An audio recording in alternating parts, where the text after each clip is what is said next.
As long as he could remember, Roberto had lived in an orphanage with his younger sister Felicity. He didn't remember his parents, but sometimes he recalled a large house with beautiful paintings and a huge white grand piano in the living room. Roberto even saw it in his dreams, but when he talked about it to the caregivers, they just laughed at his fantasies. "You couldn't have lived in such a rich house. It's just dreams," they said. "Poor orphans don't come to us from luxurious mansions. Children of wealthy parents are pampered and never leave the house without a bodyguard." Roberto would only sigh when he heard these words, but the beautiful, bright house stayed in his mind. Roberto had another peculiar trait that set him apart from ordinary children. When he and his sister were brought to the orphanage, he was tightly holding a black violin case. He held it so tightly that the caregivers barely managed to take it from him. It was as if Roberto was afraid to sever the last thread connecting him to his past. The violin was quite ordinary, as was the case. The orphanage workers tried in vain to find a note or other traces that might help them locate the children's parents. Roberto and Felicity arrived at the orphanage very dirty, and they had scratches on their bodies. The workers decided that the children had been through a lot before they came to them. At first, the boy, who was 6 at the time, was so frightened that he hardly left the room and didn't speak to anyone. Roberto sat on the windowsill all the time, as if expecting someone to come for him. But when asked about his parents, he couldn't answer anything.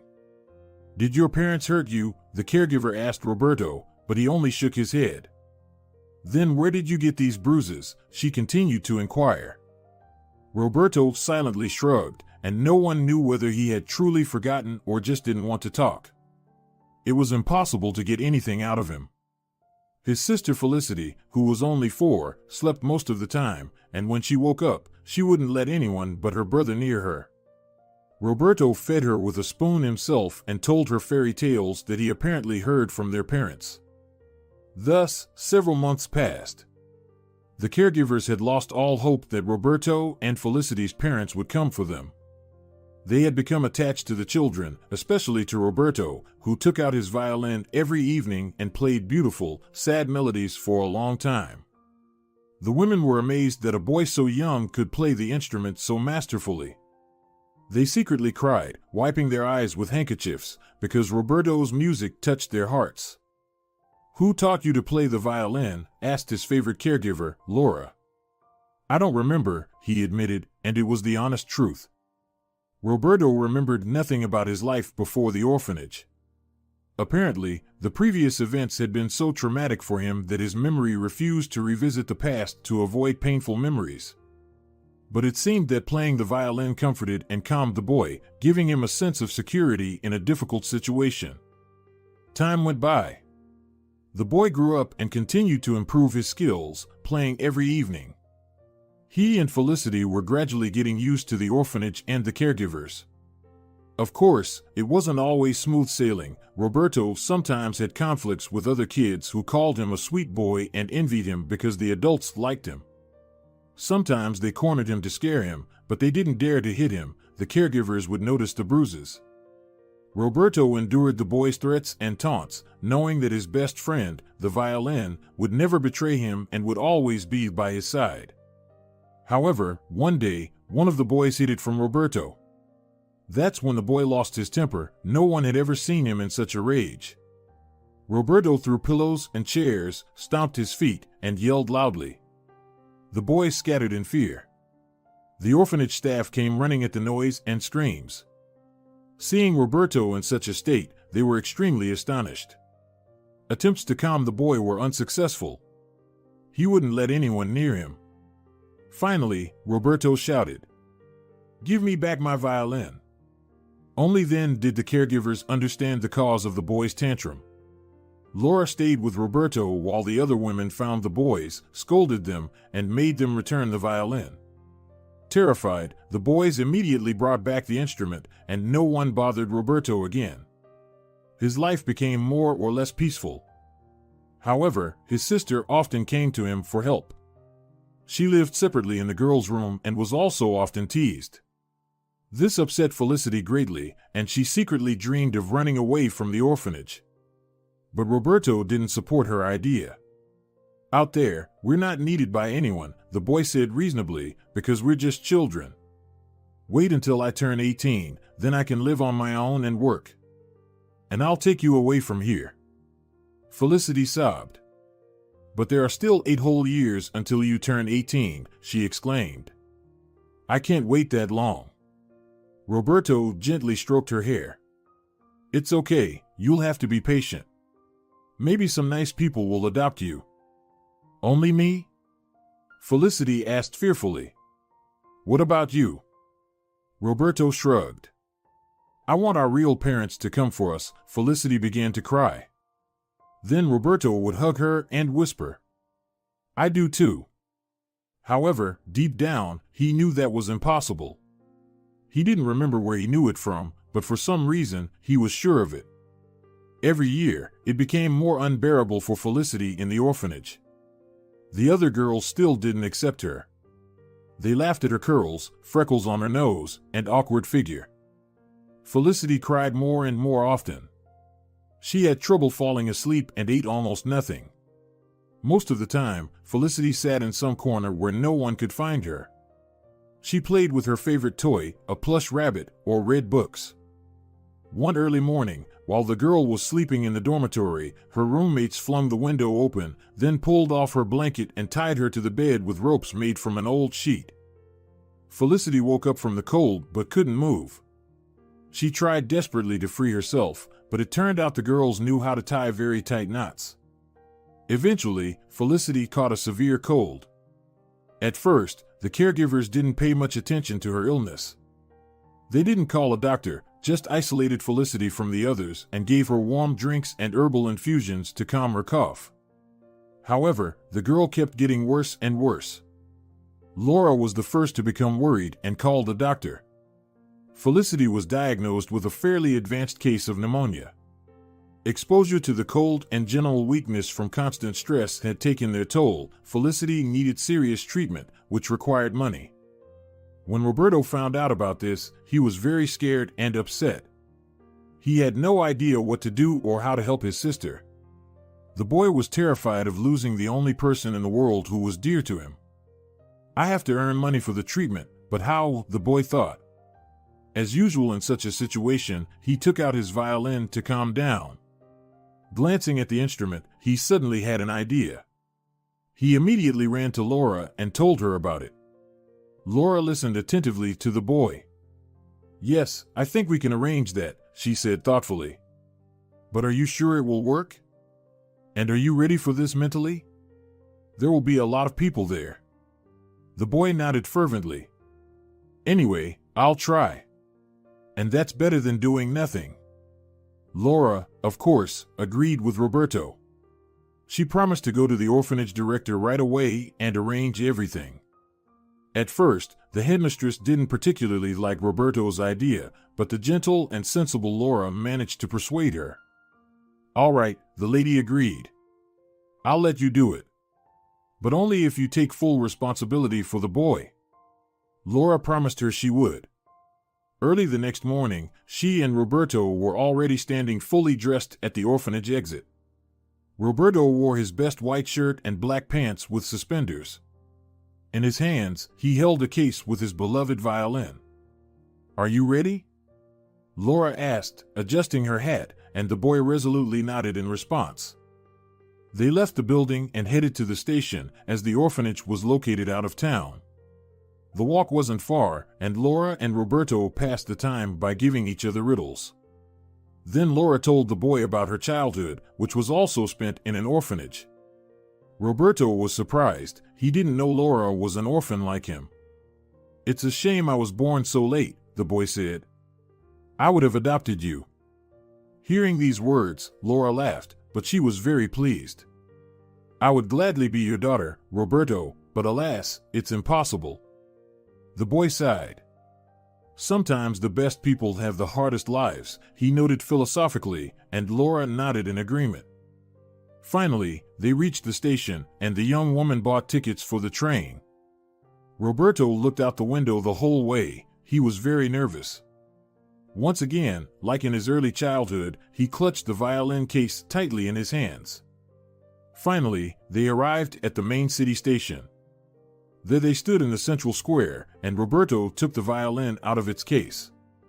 He began to play, while Laura walked around the station square with a hat, collecting coins and bills.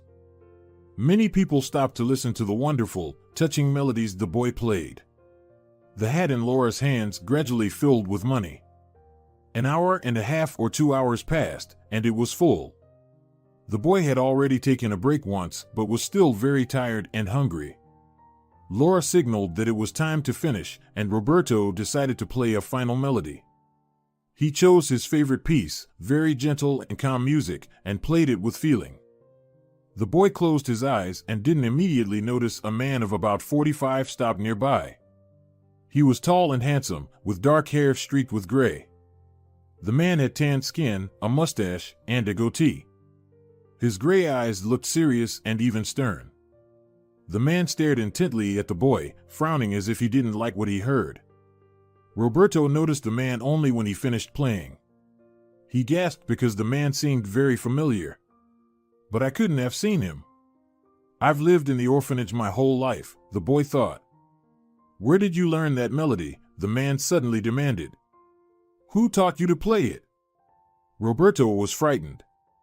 Why was this man speaking to him this way? Had he stolen someone's music?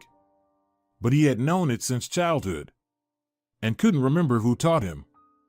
I don't remember, the boy stammered, looking helplessly around for Laura. She was already hurrying towards them from the other end of the station square. Excuse me, but you have no right to speak to my charge this way, the young woman said, breathless but firm. Charge, the man repeated, looking at Laura and the hat with money in her hands in confusion. So this boy. I live in an orphanage, Roberto finished for him. The man shook his head and clutched his heart. But you look so much like. He couldn't finish, as if he had lost his strength. Like who? Roberto asked.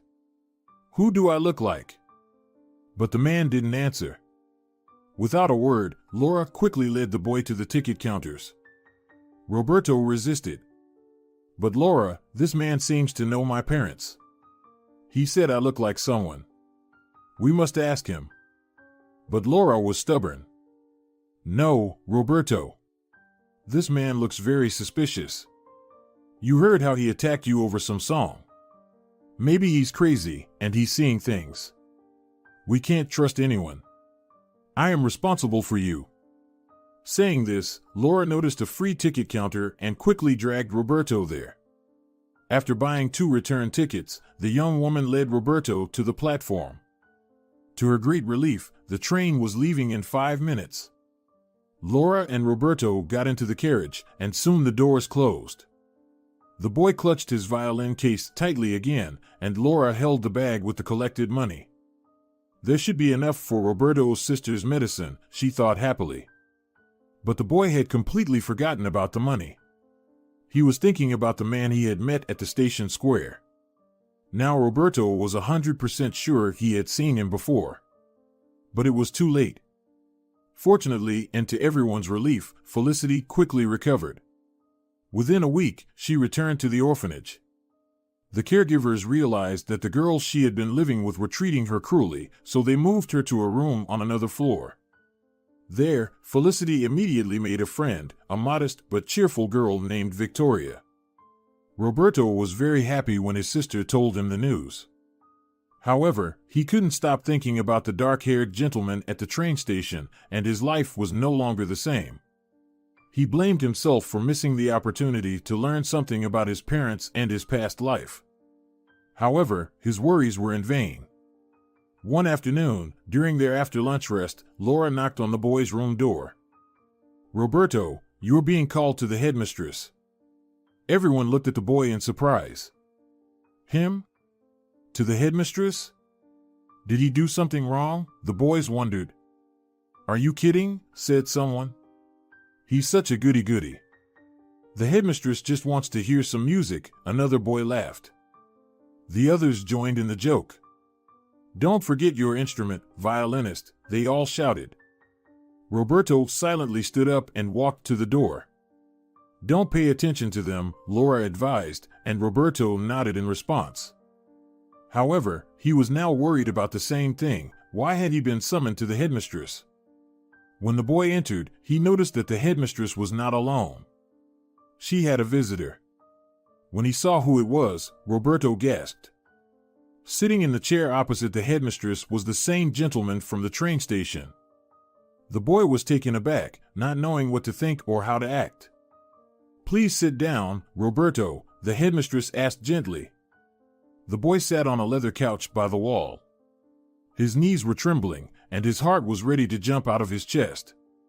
He was very afraid that he would be accused of something. Why else would the stern gentleman from the train station come here? However, in the face of the headmistress, the boy saw neither threat nor anger. On the contrary, she was smiling, and her eyes were shining. "Roberto, please meet Senor Aguilera," the woman said joyfully.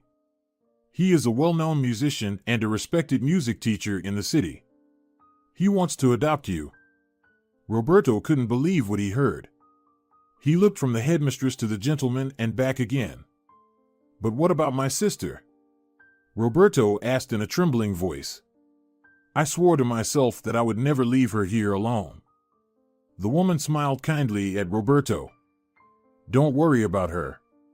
Senor Aguilera has expressed his wish to take both of you." The boy felt a weight lift from his heart. He looked again into the stern eyes of Senor Aguilera. "But why us?" Roberto asked. The man hesitated for a moment before answering. It seemed to the boy that the gentleman was somewhere far away in his memories. "I just liked how you play," the man finally said. Roberto felt that this was true, but only partly. He distinctly sensed that there was a mystery behind Senor Aguilera's words. A week later, dressed in their best clothes, Roberto and Felicity stood at the entrance of the orphanage with 2 small bags containing all their few belongings. Exactly at 9 o'clock, a car arrived for them, driven by Senor Aguilera's chauffeur. He opened the back door for the siblings to get in, then easily picked up their bags and placed them in the trunk before taking his seat behind the wheel. Roberto and Felicity watched as the orphanage building slowly receded, feeling a strange mixture of joy and fear. They did not know what awaited them ahead. Felicity had not yet seen Senor Aguilera, but from Roberto's words, she understood that he was not very friendly. She was very afraid that his home would be gloomy and uncomfortable. Moreover, Felicity had just made a friend, and now she was sad to leave her. She promised that if Senor Aguilera allowed, she would visit Victoria. The girl clutched her plush bunny and sighed softly. The journey took over 2 hours. Finally, the car approached a tall fence, behind which a 2-story mansion of gray stone rose among the trees. It made quite an unwelcoming impression, and Roberto felt Felicity shiver as she looked at it. "I don't want to get out of the car. Maybe we should go back? At least we know everything there," the girl whispered. Roberto tried to encourage her, though he himself wasn't sure if they would be happy at Senor Aguilera's. They walked hand in hand along the path. When they approached the house, the door opened, and the housekeeper greeted them. She led them into the living room, and Roberto saw a huge grand piano in it. Just like in my dream, the boy thought. However, the piano wasn't white but black. The kids gazed around the luxurious house with amazement. They had never seen such opulence before. Meanwhile, the housekeeper escorted the children to their rooms. Roberto got a large room with a view of the garden, while Felicity got a smaller room overlooking the forest and distant mountains. Both rooms were bright and very pleasant to be in. "The driver will bring your things soon," said the housekeeper. "Unpack them, and then come down to the kitchen. I'll feed you." The children nodded. "By the way, my name is Senora Marta. I will be taking care of you while Senora Aguilera is away. You can come to me with any questions." The kids nodded again silently. Roberto had 1,000 questions in his head, but he didn't dare to ask them. After unpacking his few belongings and placing his violin case on the table by the wall, the boy went downstairs. Felicity hadn't arrived yet. She was slow and always took her time. But there was already another girl sitting in the kitchen. She was about the same age as Roberto or slightly younger. She had straight chestnut hair with bangs and piercing gray eyes. Just like Señora Aguilera's, thought the boy. Señora Marta was setting the table. Noticing Roberto, she said, "Children, meet each other. This is Cecilia, Señora Aguilera's biological daughter. And this is Roberto, his adopted son." "So, we're brother and sister?" the boy exclaimed in amazement. Cecilia just nodded in response. She cautiously steadied him from under her bangs, unsure if she could trust him. It seemed the girl hadn't fully come to terms with what had happened. Suddenly, she had a brother and sister. However, seeing Felicity, Cecilia thawed a little. A semblance of a smile appeared on her face. Felicity looked at the girl with wide eyes, and hope gleamed in her gaze. She very much wanted to make a friend here in the new house. But Cecilia remained silent, and Felicity was afraid to speak to her first. No one broke the silence while they ate. Roberto thought that Señora Marta cooked much better than the chefs at the orphanage, and this made him very happy. Even Felicity ate everything on her plate, which was a rarity for her. But Cecilia seemed unable to swallow a bite. She pushed her food around with her fork and then left the table. Señora Marta just sighed, watching her leave. "She's always like that, don't pay attention," Marta said quietly after Cecilia left the kitchen. "She won't say a word and doesn't eat anything. Her mother died when she was 5. With these words, Marta threw all of Cecilia's uneaten food into the trash. This surprised Roberto a lot. Felicity was about to ask something about their new sister when suddenly, the sound of music came from the living room. Someone was playing the piano. "Who's playing?" Roberto asked, enchanted. The melody he heard was beautiful, and, besides everything else, he knew it. He had played it on the violin himself. "Of course, it's Cecilia. She's been playing the piano since she was 4. She's already a true virtuoso." "Very beautiful," Roberto said quietly, and Felicity agreed with him. The children left the kitchen and went straight to the living room where Cecilia was playing. She didn't notice them because her eyes were closed. This meant the girl was playing the melody from memory. Roberto admired her talent and skill. He suddenly imagined that they could perform this magical melody as a duet, but then he felt embarrassed by his thoughts. "She is the daughter of a rich man, and I am just an orphan from an orphanage," Roberto thought with a sigh. Felicity and Roberto did not disturb the girl and went to their rooms. In the evening, Señora Marta knocked on the boy's door. She said that Señora Aguilera was waiting for him in the living room. For some reason, Roberto took his violin and went downstairs. Señora Aguilera was sitting in a chair by the window. Seeing the boy, he pointed to the chair next to him. Roberto sat down, placing the violin on his lap. "Tell me, please, do you remember anything about your childhood?" Señora Aguilera asked. Roberto just shook his head. "Nothing before I ended up in the orphanage." "And you don't remember the person who taught you to play the violin either?"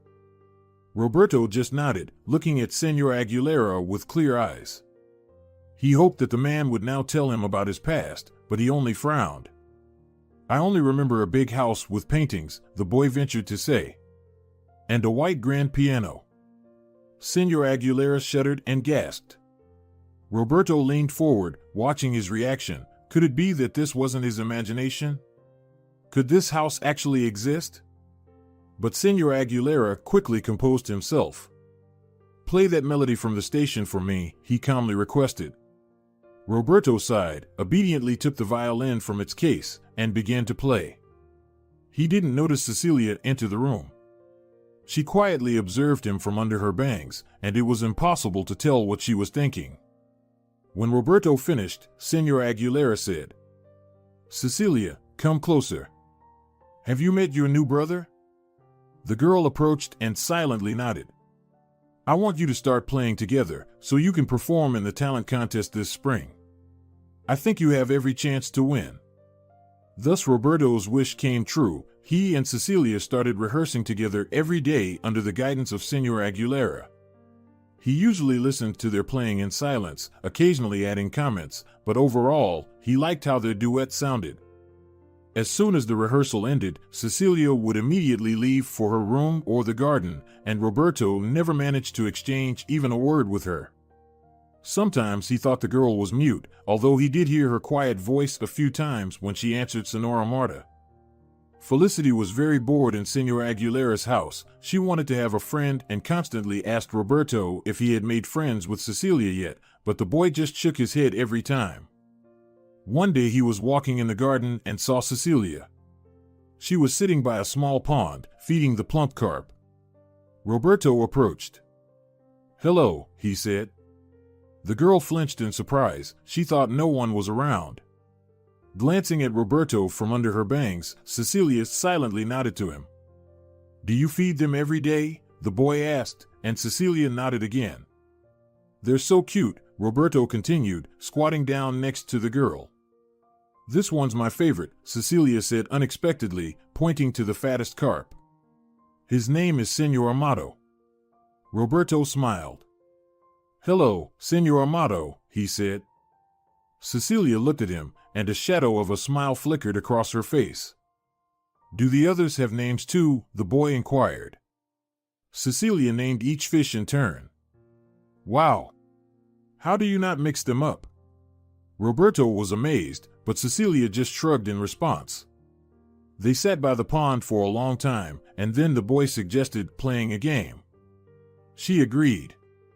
They played rock, paper, scissors, word games, and hide and seek. Roberto knew that Felicity would gladly join them now, but he understood that this might scare Cecilia away. He decided it would be better if the girl first began to trust him, and then he could invite his younger sister. So they became friends, and the next day they played together. They had so much fun that Sonora Marta couldn't even call them for lunch. Time passed, and the kids got used to their new life in Senor Aguilera's house. They played in the garden or inside the house when it rained, ate delicious food prepared by Marta, and in the evenings, Roberto and Cecilia rehearsed under her father's guidance. Finally, the time for the contest arrived. The kids were very nervous as the driver took them to the city. Roberto felt his knees shaking desperately, and Cecilia's heart was pounding so hard that he could hear it. At last, they arrived at a beautiful building in the city center, where a crowd had already gathered. Senor Aguilera didn't push through the crowd but led the kids to the artist's entrance. He guided them through several long corridors, then they went upstairs and found themselves in a small lobby. Here, a few dressed-up kids were already waiting for the contest to start. Roberto noticed some were holding violin cases. He gripped his so tightly that his knuckles turned white. Senor Aguilera pointed him to the boys' dressing room and took Cecilia to the neighboring room. Roberto entered the dressing room and looked at himself in the mirror. Everything seemed fine. His hair was neatly combed, the white shirt fit perfectly, and the bow tie was in place. Roberto took a deep breath and left the dressing room. Cecilia wasn't there yet. Finally, she appeared before him, and the boy gasped in surprise. The girl was wearing a beautiful white silver dress that shimmered in the sunlight. Her hair was adorned with a shiny star-shaped clip. "You look very beautiful," whispered the enchanted Roberto, and Cecilia blushed. Finally, the competition began. The children were called to the stage one by one, while the rest waited patiently in the hall.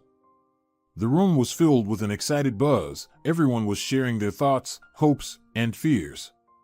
Only Roberto and Cecilia were silent. The boy noticed that the girl was almost trembling with nervousness, so he stepped closer and took her hand. The girl looked at him gratefully but said nothing. They stood like that, holding hands, until they were called to the stage. Roberto led Cecilia to the exit. Ahead, he saw only the bright light of the spotlights. The boy was surprised when he realized he was hardly nervous. He remembered playing for many people at the train station and felt confident. He was eager to start. He guided Cecilia to a beautiful white grand piano in the middle of the stage and stood beside it, slightly ahead. In a moment, the boy began to play. He heard Cecilia join in. Their melody touched the soul, transporting the audience to an unknown fairy tale world. Roberto completely forgot where he was. He was immersed in the music, merging with it entirely. Suddenly, he felt a jolt and opened his eyes. Something was wrong. He didn't immediately understand what had happened and continued playing his part.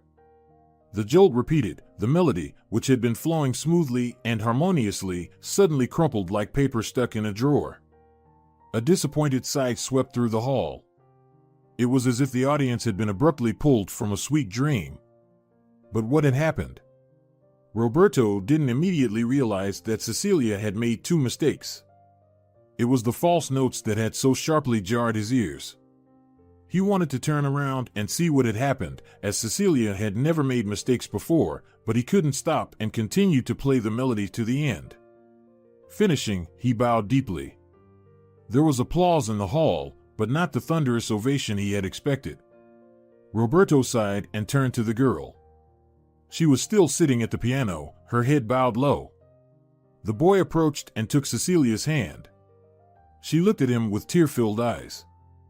"It's okay, CEC," Roberto whispered. "You did everything you could." The girl just nodded. Awkwardly standing up, she bowed jerkily and hurried off the stage. The lush skirts of her beautiful dress now hung limply, as if they had lost their former grandeur. "Please, let's go to the car," Cecilia said quietly when they returned to the hall where they had been waiting for their turn. "Don't you want to wait for the contest results?" Roberto asked. Cecilia just shook her head in response. Roberto took her hand again, and they walked to the exit. Senor Aguilera was already waiting for them in the car. He glared at the children as they walked towards him. Roberto noticed Cecilia's shoulders slump in fear of her father. "What happened, Cecilia?" Senor Aguilera asked sternly as soon as the children got into the car. The girl didn't answer. "It was just a small mistake," Roberto answered for her. "It happens to everyone." "It shouldn't have happened to my daughter," Senor Aguilera replied harshly. "Did we practice every evening for nothing?" "But it's not Cecilia's fault," Roberto tried to defend the girl again. "I didn't ask for your opinion," Senor Aguilera cut him off. It was clear he was very angry. Cecilia listened in silence the whole time, shrinking into her seat and staring at the floor. When they arrived home, the girl immediately ran to her room. Since then, something had subtly changed in the house. Senor Aguilera now only worked with Roberto. Cecilia's piano stood untouched. At dinner, Senor Aguilera pretended his own daughter didn't exist. He only talked to Roberto and Felicity. Cecilia became even quieter. She rarely left her room. Roberto was worried about his friend's state but could do nothing. It seemed like Cecilia had lost interest in their old games. One early morning, Roberto was woken by screams. He rushed out of his room and heard Marta's panicked voice. "Cecilia is gone," she was yelling. Roberto ran to the girl's room. Senora Marta was inside. She was pointing to the neatly made bed. Senor Aguilera was there too, silently staring at the girl's pink bedspread, unsure how to react. Roberto ran to the garden. For some reason, he thought the girl might have hidden there. He ran with all his might to the very pond where they had first talked. Even before reaching the place, the boy heard soft splashes. He sped up and reached the pond just as chestnut hair and white girl's hands with thin wrists flashed above the water's surface. Without thinking, Roberto jumped into the water. He didn't know if he could swim, but there was no time to think. The boy dived and saw Cecilia underwater. He wrapped his arms around her waist and surfaced with her. Adults were already rushing to the pond. They helped the children out onto the shore. They gently laid coughing Cecilia on the grass. Senor Aguilera leaned over his daughter, and a tear rolled down his cheek. "Everything will be all right now," repeated the worried Marta soothingly. She clutched her heart and inhaled sharply, as if she had been at the bottom of the pond herself. Felicity was also there, standing off to the side and crying. Fortunately, Cecilia quickly recovered from the incident. By the next day, she was feeling better. Her father now didn't leave her side for a moment. He apologized to his daughter for having behaved so inappropriately, putting the competition above their relationship. Cecilia was calm and even smiled, but there was still fear and sadness in her eyes. Roberto hoped that all this would gradually be forgotten, and that Cecilia would be able to play with him and Felicity again, as before. One day, he heard the sounds of a piano and realized that Cecilia was feeling much better. He knew how important music was in her life, so her return to it greatly pleased the boy. He went down to the living room and listened to the music for a long time. Noticing him, Cecilia smiled. Life in the mansion was gradually getting back to normal. However, Roberto was still tormented by the mystery of his and Felicity's past. One evening, when Senor Aguilera was sitting in the living room with a book, the boy dared to approach him. "Did you want something, Roberto?" his adoptive father asked, looking up from the pages. The boy hesitated for a moment, then decided. "I want to know more about my past, and I think you know something about it," he said quickly. Senor Aguilera took off his glasses, which he wore while reading, and sighed heavily. "Yes, I know something," he said thoughtfully. "But I'm not sure if you're ready to hear it."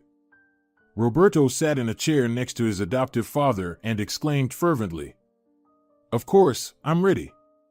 I must know the truth about myself and Felicity. Please tell me." Then Senor Aguilera put aside his book and glasses and looked at the boy. "All right, I will tell you everything I know. Your mother was my student," he said.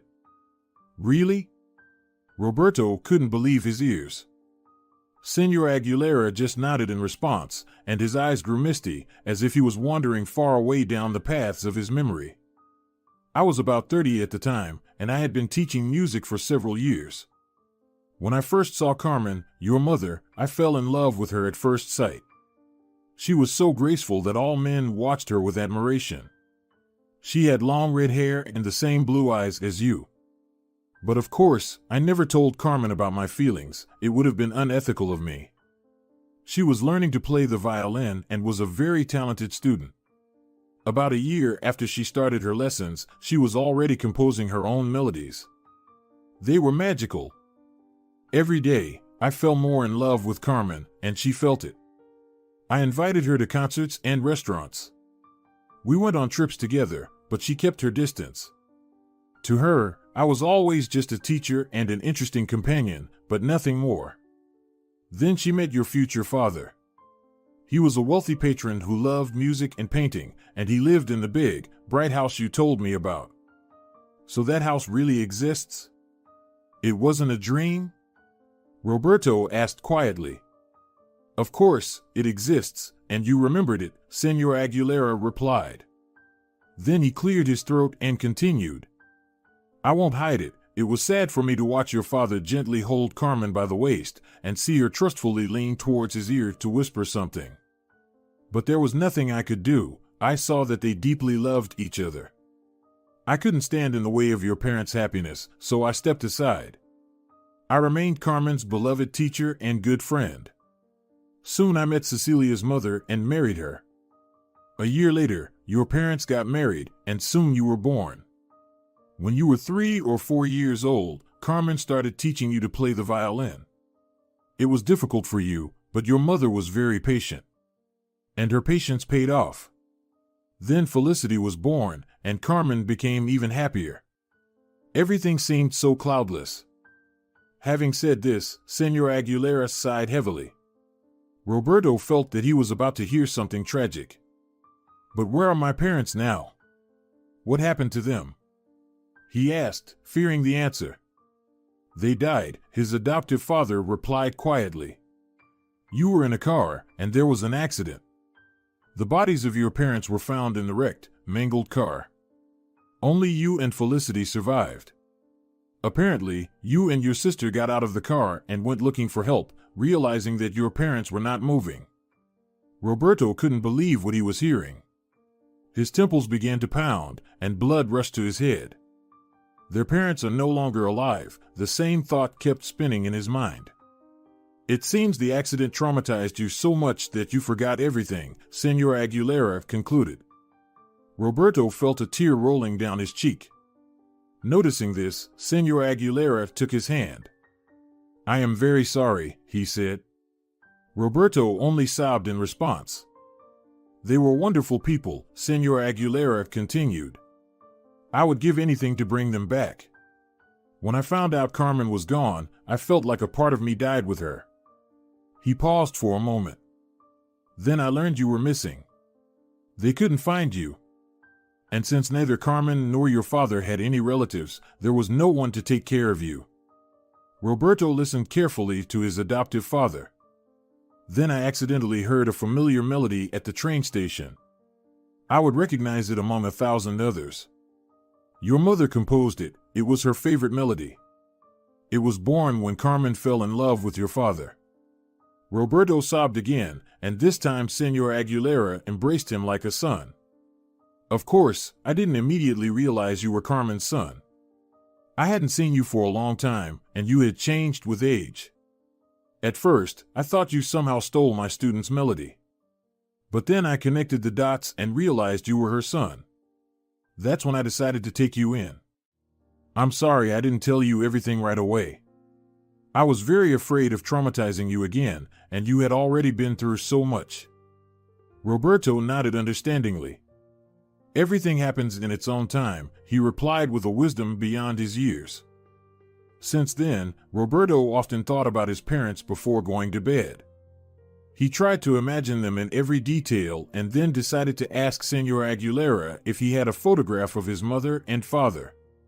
He promised to try to find one. In the evening, his adoptive father brought Roberto a small photo. It depicted a beautiful young woman in a red evening dress, and next to her was a rather attractive young man with curly hair, strikingly similar to Roberto. The boy carefully tucked the photo into his notebook, promising himself he would show it to Felicity when she grew up. The atmosphere in Senor Aguilera's mansion changed after his conversation with Roberto. The boy felt as if the house had become warmer. Now the whole family gathered together in the evenings. They talked, shared news, played board games, solved crosswords, or read books aloud. But most often, Roberto and Cecilia put on impromptu concerts, and Senor Aguilera, Felicity, and Marta became their most devoted listeners. Senor Aguilera increasingly told Roberto and Cecilia that they needed to enter the music academy because both had a talent for music. The kids looked forward to it with hope and anticipation. When they turned 16, the young man and the girl left to study. At the academy, everyone thought they were brother and sister, but unexpectedly, different feelings blossomed between them. Roberto continued to care for and protect Cecilia from everything around, and the girl happily helped him with various subjects that he found difficult. He was entirely absorbed in music. When they graduated from the academy, both were offered positions in the academy orchestra. Thus, Roberto and Cecilia became the youngest musicians there. At the same time, the young man proposed to the girl, and soon they married. Cecilia was the most beautiful bride in the world, and her eyes sparkled like diamonds. Roberto was also very happy. They lived in perfect harmony, traveled on tours together, and were never bored with each other. 2 years after the wedding, Cecilia felt she was expecting a child. A boy was born, and they named him Roberto after his father. He looked a lot like his grandfather, and his fingers were so long and slender that it was immediately clear he would become a musician too. Dear viewers, if you enjoyed the story, please support the video by liking it and leaving a comment. Thank you very much.